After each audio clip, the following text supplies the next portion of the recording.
আসসালামু আলাইকুম প্রিয় দর্শক। আজকে একটি ভিন্ন প্রসঙ্গ নিয়ে আলোচনা করতে যাচ্ছি। সেটা হলো গতকালকে মহাখালী সাত রাস্তা রোডে প্রচণ্ড আন্দোলন হয়েছে, যার কারণে জনজীবন স্থবির হয়ে পড়েছিল। কারণটা কি? কারণটা হলো তেজগাঁও শিল্প এলাকার মধ্যে কোহিনূর কেমিক্যাল ইন্ডাস্ট্রিতে, ওখানে হাজার হাজার শ্রমিক কাজ করে কর্মরত থাকে। কোনো এক কর্মকর্তা যিনি বিধর্মী, তিনি আমার রসুল সাল্লাহ আলাইসাল্লাম, প্রিয় নবী সাল্লাহ আলাইসাল্লামকে নিয়ে কটূক্তি করেছেন। তার প্রতিবাদেই আহ, মানে আন্দোলনে নেমেছে শ্রমিকরা। আরও সাথে মানে অন্য অন্য লোকজনও যোগ হয়েছে। আসলে এই বিষয়টি সর্বদাই এরকম ঘটে থাকে।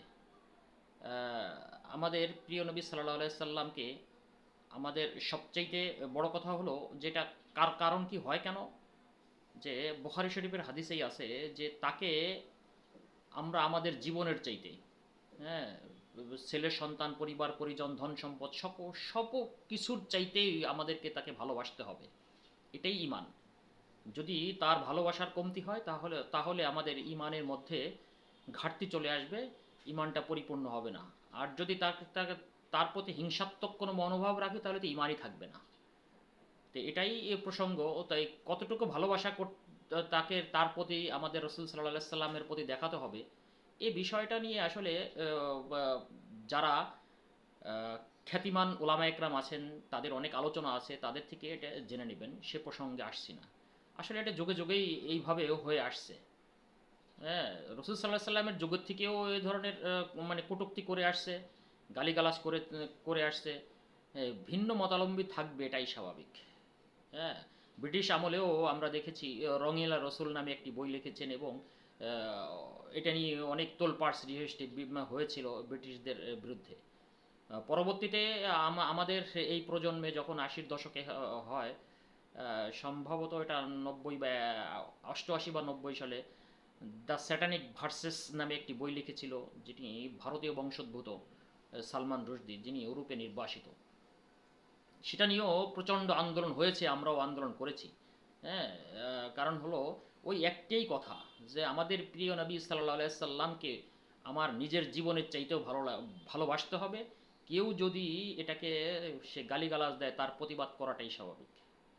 পক্ষান্তরে আরও পরবর্তীতে আমরা দেখেছি তসলিমা নাসরিন, যিনি আমার রসুল সাল্লাহ সাল্লামকে গালি দিয়েছেন, এই কুলঙ্গারগুলো গালি দিয়েছেন।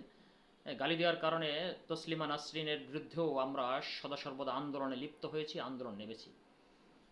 আসলে আন্দোলন মানে রসুলের প্রতি ভালোবাসার দিকে ব্যক্ত করে আন্দোলন করাটাই স্বাভাবিক, করতে হবে। কিন্তু এটাও খেয়াল করতে হবে, এই সমস্ত কুলঙ্গারেরা তারা নিজের কারোর প্ররোচনায় অথবা নিজের খ্যাতি অর্জনের জন্য নিজের নামটাকে আরও সকলের মাঝে ছড়িয়ে দেওয়ার জন্য এই ধরনের হীন চরিতার্থ করার জন্য খারাপ কাজে লিপ্ত হয়, বা রসুল সাল্লাহ সাল্লামের প্রতি তারা এই ধরনের গালিগালাজ এবং হিংসাত্মক মনোভাব রেখে থাকে। তেমনি তসলিমা নাসরিন, তারপর সালমান রুশদি, এরা কিন্তু আসলে ওই ধরনের পরিচিত ব্যক্তিত্ব হয়ে কখনোই উঠতো না। তসলিমা নাসরিনরা আমরা চিনতাম না কখনো। তিনি রসুল সাল্লাহ সাল্লামকে গালি দিয়েছেন বিধায় এটা হয়েছে। তাই এরকম যুগে যুগে তার নিজের স্বার্থ চরিতার্থ করার জন্য এই ধরনের করে থাকে, যে জানে যে এখানে একটা গালি মারলে মুসলিমরা ফেসে উঠবে বা ফুঁসে উঠবে। সেজন্যই তারা এটা করে থাকে।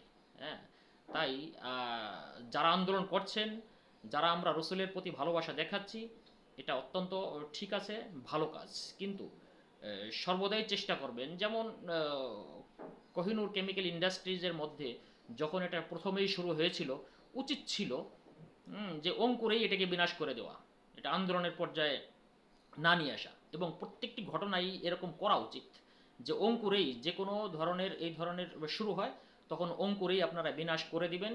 হ্যাঁ, তাকে ধমক দিয়ে হোক, তাকে বুঝিয়ে হোক, যেভাবেই হোক, অঙ্কুরেই শেষ করে দেওয়াটাই উচিত। এবং সে যেন এর দ্বারা কোনো নিজের স্বার্থ চরিতার্থ না করতে পারে, এবং সে খ্যাতির যে একটা চিন্তা ভাবনা থাকে, এটা না করতে পারে। এটা করে থাকে, যে পৃথিবীর সর্বশ্রেষ্ঠ মানব, তাকে গালি দিলে তার হয়তো বা অনেকেই ফুঁসে উঠবে, এই জন্যই গালি দিয়ে থাকে। যাই হোক, আমরা সর্বশেষ এই আলোচনাটাই করতে চাচ্ছি বা বলতে চাচ্ছি, যে রসুলের প্রতি আমাদের সর্বদাই যেন ভালোবাসাটা অটুট থাকে, এবং আমরা আমার নিজের জীবনের চাইতে তাকে বেশি ভালোবাসবো, ভালোবেসে আমাদের ইমানকে বৃদ্ধি করব। এটাই, এই প্রত্যাশায় শেষ করছি। আল্লাহ হাফেজ।